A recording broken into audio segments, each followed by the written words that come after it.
오늘의 키워드를 잠깐 여러분들 머릿속에 심어놓고 시작할게요. 오늘의 키워드는 생각의 전환입니다.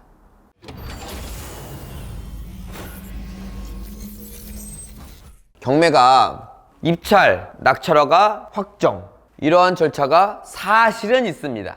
사실은 있어요. 이 절차 때문에 제가 경매를 하는 초보 시절 때 경매를 포기할까 엄청나게 많이 생각했던 절차입니다. 경매를 포기할까 하려면 경매가 지긋지긋하고 미치고 환장할 노릇인 게 이 안에 속해 있다는 얘기입니다. 자, 지금부터 그게 무엇인지 한번 파악해 보도록 하겠습니다. 기일은 매각과 결정 사이가 7일입니다. 여기도 7일이고요. 14일이 되면 확정이 되는 겁니다. 낙찰허가 났어요? 이런 말 들어보셨나요? 저 이 7일 동안은 뭘 하는 거냐면, 자, 낙찰 불허가 한 번이라도 보신 적 있을 겁니다. 여기 낙찰을 허가를 할지 낙찰을 불허가를 할지 여기서 결정하는 단계입니다. 자, 그러면 뭘 보냐? 법원은 낙찰되고 낙찰 허가까지, 매각되고 매각 결정까지 이 절차상의 하자가 없는지 쭉 검토를 합니다. 마지막 검토죠. 절차상의 하자란 뭐 송달은 잘 되었는지, 공고는 잘 되었는지, 또 이런 것도 봅니다. 낙찰자의 자격은 있는지, 이런 거. 여러분 아마 별로 해당이 안 될 겁니다. 자, 그러니까 낙찰자의 자격 때문에 낙찰 불허가가 나는 경우는 거의 없어요. 보통 낙찰 불허가가 나는 경우는 법원의 실수가 대부분입니다. 자, 이 7일은 문제가 안 되는데, 이제 바로 매각 결정에서 매각 확정까지의 이 7일이 저를 굉장히 과거에 힘들게 했던 이것입니다. 낙찰 허가 또는 매각 결정에 대한 이의 신청을 하는 시간입니다. 한마디로 항고라고 표현합니다. 항고. 이 항고는 이해관계인만 할 수 있습니다. 이제 항고를 하나하나 짚어볼 거예요. 자, 그런데 이 항고가 어느 정도냐? 얼마나 지긋지긋하고 미칠 지경이고 환장할 노릇이었냐? 항고가 딱 들어오면 수년 걸립니다. 수년. 수개월이 아니라 수년. 저는 보통 들어왔다 싶으면 2년을 측정합니다. 항고 한 번당 1년을 예상하고요. 항고가 기각이 된다는 건 야, 헛소리 하지 마 이거예요. 기각은 우리나라 삼심제도라고 보면 되는데, 여기 고양지원에서 예를 들어서 항고를 했다. 그럼 고양지원에서 그거를 항고를 보지 않아요. 그 윗기관에서 보입니다. 윗기관이 어디예요? 고양지원 같은 경우는 의정부지법으로 올라갑니다. 이 고양지원의 풀네임이 뭐냐면 의정부지방법원 고양지원이에요. 그러니까 자회사 같은 거지. 모회사로 올라갑니다. 거기서 이제 항고가 기각이 나면 기각에 대한 항고를 한 번 더 할 수가 있어요. 그게 어디로 가는 거다? 대법원으로 가는 겁니다. 이해 가시죠? 근데 한 번 할 때마다 1년. 그것도 정해져 있는 기간도 아니에요. 대략 1년. 그러니까 항고가 들어왔다. 그럼 저는 2년 걸리겠구나 이렇게 생각을 합니다. 2년 걸리겠구나 이렇게 웃으면서 생각하면 될 게 아니라 진짜 미칠 지경이었습니다. 환장합니다 진짜. 여러분 낙찰 받아놓고 갑자기 항고라는 뭔가 들어왔대요. 그리고 아무리 지나도 소식이 없어. 가끔 전화하면 퉁명스러운 말투로 아직 결정된 건 없습니다. 다음 달 아직 결정된 건 없습니다. 다음 달 아직 결정된 건 없습니다. 다음 달 계속 이런 식이야. 그나마 조금 친절한 직원이 한 1년 걸릴 테니까 그런 줄 아세요 이럽니다. 더 환장할 건 이겁니다. 항고의 이유가 뭐예요? 물어보면 항고의 이유가 어이가 없거나 아니면 추후 제출 없어요. 아예 이유가 어이가 없거나 아예 없다. 그런데도 몇 년? 2년. 그래서 그걸 항고를 이유가 어떤지 검토하는 시간이 오래 걸리는 게 아니라 그냥 한번 왔다 갔다 이렇게 하는데 2년이라는 얘기 여기까지 오는데 다시. 그러니까 더 환장할 노릇이야. 무슨 경과라도 알면 뭐 대략 예측이라도 하겠는데 그런 것도 없어요. 아무 이유가 없어도 2년. 그래서 저는 이 그지 같은 법 때문에 경매를 몇 번이나 그만할까 생각도 했습니다. 자, 그런데 제가 경험이 쌓이고 쭉 그러다 보니까 이제 생각이 바뀌기 시작합니다. 이 항고라는 걸 왜 하느냐, 왜 열에 9건이 항고냐를 잠깐 심도 있게 파헤쳐 볼 수 있어야 됩니다. 자, 이 항고는 이해관계인만 할 수 있습니다. 이해관계인은 채권자, 채무자, 낙찰자, 임차인, 보통 이런 식으로 이루어져 있습니다. 채권자는 항고를 할 이유가 없습니다.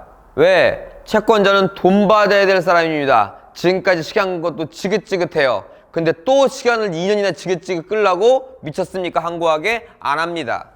낙찰자, 여러분들 좋은 물건 잘 받아놓고 항고할 이유가 뭐가 있습니까? 그 지긋지긋한 거 할 이유가 없겠죠. 안 합니다.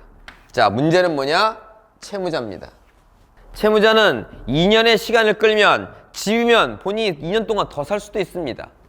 아니, 본인 물건이 다른 사람한테 경매당한다는 것 자체만으로도 기분 나빠요. 그 기분 나빠서라도 항고합니다. 이 채무자는 100% 항고입니다. 근데 법원은 채무자 편을 들어주지 않죠. 왜? 돈을 안 갚은 사람이잖아. 그렇기 때문에 이 법 자체가 누구에 맞춰져 있다? 채권자한테 맞춰져 있죠. 얘를 굉장히 싫어합니다. 법원은 돈을 안 갚은 사람이니까. 그렇기 때문에 채무자는 너무너무 하고 싶어도 사실은 실무에서는 못합니다. 그 이유가 뭐냐? 공탁을 걸려고 합니다. 다른 사람은 아닌데 너는 공탁을 걸어. 무슨 말이에요? 넌 무조건 할 사람이니까 그 이유가 인정이 되면 공탁금을 돌려줄게. 즉 기각이나 각하가 되지 않으면 공탁금을 돌려주고 인용을 해줄게. 하지만 100의 99는 기각이거든요. 이유가 없어요. 내가 그 경매를 안 뺏겨야 되는 이유. 자, 그렇기 때문에 공탁금이 얼마나 거는 거냐? 우리가 건 돈. 우리가 얼마 걸었어요 지금? 그 물건 가격에 10% 걸었죠? 이거 걸어야 됩니다. 걸고 다 끝나면 돌려준다? 아니요. 몰수한다. 그러니까 하고 싶어 죽겠지만 현실적으로는 없습니다. 마지막으로 임차인입니다. 자, 10초만 생각해 보세요. 임차인은 항고를 하는 걸 좋아할까요? 싫어할까요? 10개의 물건 중 9개의 항고는 모두 다 임차인입니다. 아까도 잠깐 말씀드린 것처럼 주택 같은 경우는 그냥 살면 되고요. 특히 월세 같은 경우는 돈 안 내고 살아도 되죠. 상가는 마찬가지죠. 특히나 잘 되는 상가는 쫓겨나면 어떡해? 시간이라도 벌어야지. 무조건 합니다. 이게 항고하는데 돈이 들어가는 것도 아니고 무슨 법률 조언이 필요한 것도 아닙니다. 왜? 이유가 없어도 2년이니까. 그래서 이게 이렇게 되는 것이다. 심지어는 이렇게 협상을 합니다. 채무자가 임차인한테. 나는 10% 들어가는데 넌 10% 안 들어가. 내가 수고비 좀 줄게. 아니 월세 공짜로 받을게. 이러한 여러 가지 이유로 이렇게 협상을 하는 경우도 많습니다. 얘가 되는 경우가 많다는 얘기입니다. 결론, 무조건 항고는 들어온다. 이게 항고의 이유였습니다. 실질적인 이유. 자, 그런데요. 제가 여러 가지 경험을 해보면서 갑자기 그게 막 머리에서 전구가 빵 터지는 날이 있어요. 근데 빵 터지고 나면 왜 옛날엔 이런 정부의 생각을 못했지라는 생각을 또 하게 돼요. 자, 첫 번째는 내가 그 항고의 이유를 알면 뭐야? 어차피 2년인데. 그냥 모르고 속 표현하는 게 낫지. 그리고 알려고 해도 알려주지도 않아요. 이제 2년이라는 시간을 알았으니까 그냥 2년 기다려야 되겠구나. 그냥 그렇게 생각하면 돼요. 뭘 이유를 알아도 2년, 이유를 몰라도 2년이에요. 자, 쉽게 설명드려 볼게요. 낙찰을 받았어요. 2년 전에. 혹시나 해갖고 혹시나 항고가 열에 한 건은 안 들어온다는데 해갖고 기다려봤더니만 역시나 한 건 들어옵니다. 그리고 잊어먹고 있습니다. 내가 낙찰 받았는지 까맣게 잊어먹고 있는데 집으로 우편물이 옵니다. 2년 후에 오늘 왔어요. 그리고 딱 받아보니까 아 맞다. 신경을 써도 안 써도 2년이면 신경을 안 쓰는 게 낫다는 얘기예요. 아 맞다. 나 2년 전에 낙찰 받은 게 있었지. 아유 지긋지긋하고 환장을 노리시네. 지금이네 잔금을 내려네. 그리고 이제 법원으로 출발을 합니다. 출발을 하는데 우리 집이 여기 있고 경매 받은 게 여기 있고 법원이 여기 있어요. 이렇게 가면 되는데 돈을 내러 이렇게 한번 들렸다 가볼까? 이렇게 된 거 기억이 나니까. 내가 낙찰 받은 게 가정입니다. 이건 대치동의 동부 센트리빌이에요. 자, 이 아파트를 낙찰 받았습니다. 대치동 동부. 자, 이게 2018년에 평균 매매가가 27억 1,500. 그냥 27억이라고 할게요. 27억입니다.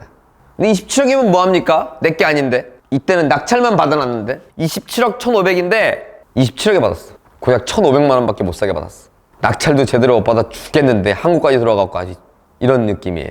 근데 법원을 바로 안 가고 동부 센트리빌을 딱 들리니까 지금 몇 년도예요? 2020년이죠? 2020년 평균가 38억이에요. 그런데 뭐 그지 같고 뭐 씨발 그러고 갔는데 38억이야. 그럼 여기서 여기 가는 게 너무 신이 나는 거야. 이렇게 표현해 볼게요. 나는 2년을 꽁으로 벌은 거예요. 완전 벌었어요. 그래서 이렇게 가니까 얼마? 11억. 경매를 내가 27억 1,500만 원짜리를 27억에 잘못 받았다 할지라도 11억 이득이 생기는 겁니다. 근데 여기서는 중요한 것보다 내가 투자한 건 얼마다? 2억 7천이다.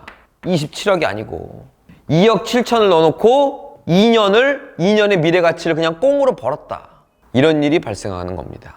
그래서 현재 가치보다 미래 가치가 중요하다는 얘기를 제가 항상 강조하는데, 자, 정리 좀 할게요. 여기 이렇게 할 때 여기서 이렇게 가면 이렇게 가요. 아, 신난다. 11억을 벌었어. 이렇게 가는 건데 그냥 가면 힘이 없는 거죠. 자, 정리해 볼게요. 2018년에 여러분들을 만났습니다. 만나서 이 아파트를 시세가 27억이니까 27억에 사라고 합니다. 여러분들이 딱 보니까 저건 앞으로 오를 것 같아. 그래서 27억에 샀습니다. 물론 계약금은 2억 7천만 걸었죠. 근데 이건 억지 가정이긴 하지만 제가 이런 말을 합니다. 잔금은 2년 후에 주세요. 한 달 이런 게 아니라 잔금은 2년 후에 주세요. 이렇게 합니다. 그럼 여러분들은 그냥 계약만 해놓고 뭐예요? 2년 후에 나머지 잔금 내면 됩니다. 지금 여러분들 이해를 쉽게 하기 위해서 매매로 예정을 해본 거예요. 근데 잔금 낼 때 되니까 이게 얼마다? 38억이다. 그럼 뭐예요? 여러분들은 오늘 잔금 내고 오늘 팔아도 11억이 남는 겁니다. 잘 보세요. 27억에서 38억에 산 것처럼 보이지만 27억은 지금 딱 한순간밖에 들어가지 않았습니다. 그런데 그런 게 현실에 있어요? 그거는 현실에선 있을 수 없는 이야기죠. 하지만 어디엔 있다? 경매엔 있다. 그 환장하고 미칠 것 같았던 그 지긋지긋한 항고가 단 한순간에 대박이 되는 순간이었습니다. 그럼 여러분들은 뭐예요? 낙찰받으면 제발 항고가 좀 들어와 주기를. 2년 좀 공짜로 벌자. 이러면 되는 겁니다. 그리고 나선 제가 어떻게 했겠습니까? 10개 중 9건이 다 쪽박이었는데, 다 불행했고, 다 지긋지긋했고, 다 미칠 지경이었는데, 그게 한번 딱 바뀌기 시작하니까 어떻게 돼요? 10의 9건이 다 행운이고, 다 대박이고, 다 신나는 물건이 되는 겁니다. 경매할 맛 제대로 나더라고요.